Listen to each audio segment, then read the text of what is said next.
Next question number 4 आपका है, कह रहा है अ chord of a circle of radius 10 centimetre subtends a right angle at the centre, find the area of the corresponding minor segment and दूसरा कह रहा है मेजर सेगमेंट। और यहाँ पे देखो आगे क्वेश्चन में कह रहा है कि पाई की वैल्यू क्या यूज करना है 3.14।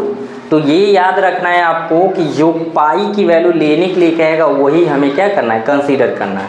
अब ध्यान से बोर्ड पे देखेंगे, कह रहा है कि एक क्या बना रहा है, एक बना रहा है आपका एक कॉर्ड है जो कि रेडियस के द्वारा 90 डिग्री के एंगल पे सस्टेंड हुआ है। यहाँ पे देखिए ये कॉर्ड है, कॉर्ड जो है रेडियस के द्वारा 90 डिग्री का एक एंगल फॉर्म कर रहा है और ये जो रेडियस है 10 सेंटीमीटर का है। तो ऑब्वियस सी बात है जब तक कॉर्ड नहीं होगा तब तक सेगमेंट नहीं बनेगा। तो यहाँ आप देखेंगे तो ये जो बना है, ये जो मैंने लाइनिंग किया है ये माइनर सेगमेंट है। तो आपको इस माइनर सेगमेंट का एरिया निकालना है और किसका निकालना है, मेजर सेक्टर का। किसका निकालना है, मेजर सेक्टर का। अब यहाँ ध्यान देना आपको क्या है, क्या बोला हुआ है, मेजर सेक्टर का निकालना है बाबू। देखिए मेजर सेक्टर का निकालना है, ठीक है। अभी यहाँ पे देखिए तो सबसे पहले हम निकालेंगे माइनर सेगमेंट का एरिया। अब बच्चों आप तीनों लोग बताइए, चारों लोग जो भी हैं, यहाँ पे ये इस पार्ट का एरिया निकालने के लिए हम क्या करते हैं, पहले ये सेक्टर का एरिया निकालेंगे माइनर सेक्टर का, और फिर इस ट्राइंगल का एरिया निकाल के क्या कर देंगे, उसमें माइनस कर देंगे। इसका नाम लेना चाहे लिख सकते हैं OAB।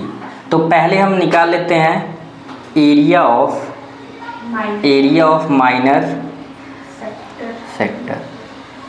तो माइनर सेक्टर का एरिया निकालना पड़ेगा अगर हमें, तो फॉर्मूला तो चेंज होने वाला नहीं है। Theta by 360 into pi R square.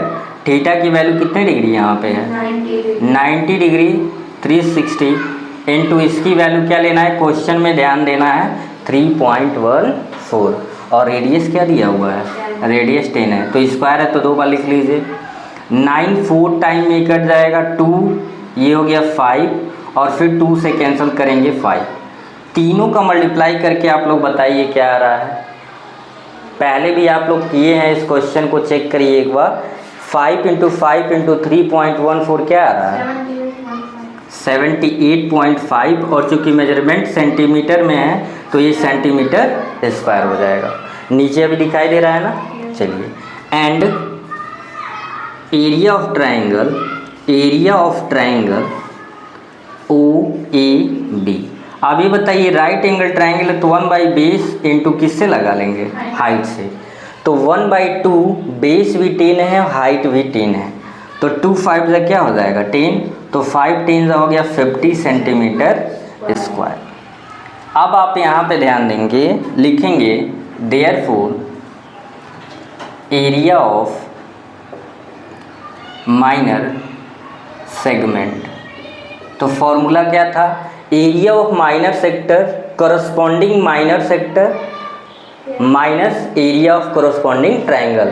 तो इस पूरे सेक्टर में से एरिया ऑफ ट्राइंगल निकाल देंगे तो एरिया ऑफ सेक्टर है 78.5 माइनस एरिया ऑफ ट्राइंगल कितना है 50। तो सब टेक कर देंगे, कितना आ गया 28.5 सेंटीमीटर स्क्वायर।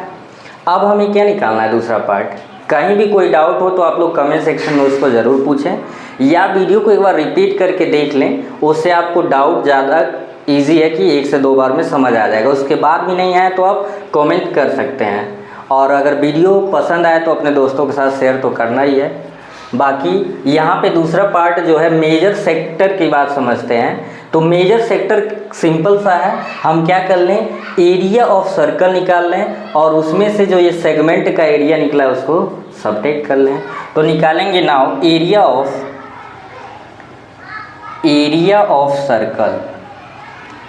सर्कल होता है पाई आर स्क्वायर।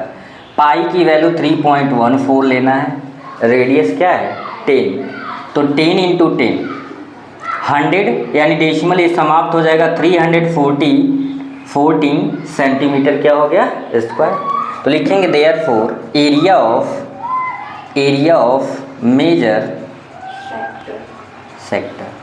तो एरिया ऑफ सर्कल आप लिखना चाहे तो लिख सकते हैं बाद में समझने के लिए, area of circle minus area of minor segment, ये लिख सकते हैं चाहे तो।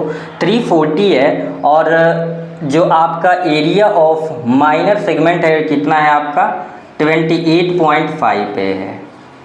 अब इसको सबट्रैक्ट कर लीजिए 314 और चूँकि पॉइंट के बाद है तो यहाँ 0 ले लेंगे और 28 पॉइंट ऐसे 5 जब करेंगे कैरी हुआ 10 में से 5 किया क्या हो जाएगा 5 और 13 में से 8 को सबट्रैक्ट करेंगे 5, 10 में से 2 को 8 और यहाँ क्या आ जाएगा शायद 2 आ जाना चाहिए।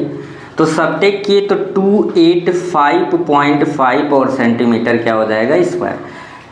तो आई होप समझ आ गया होगा। एक पॉइंट और आप समझ लेंगे, कभी कभी ऐसा होता है कि कैलकुलेशन मिस्टेक होती है, मेथड सही होता है लेकिन कैलकुलेशन मिस्टेक होने की वजह से आंसर गलत आता है। उसको आपको ध्यान देना है और उसको करेक्शन खुद से कर लेना है। आपको कॉन्सेप्ट समझना है, मेथड समझना है कि क्वेश्चन कैसे हम क्या कर रहे हैं फाइंड आउट कर रहे हैं। ठीक है, तो मैं उम्मीद करता हूँ ये क्वेश्चन भी आपको बहुत ईजिली समझ आ गया होगा। इसको रिपीट करके खुद से ट्राई करके ज़रूर 1-2 बार लगा ले, अच्छा क्वेश्चन है।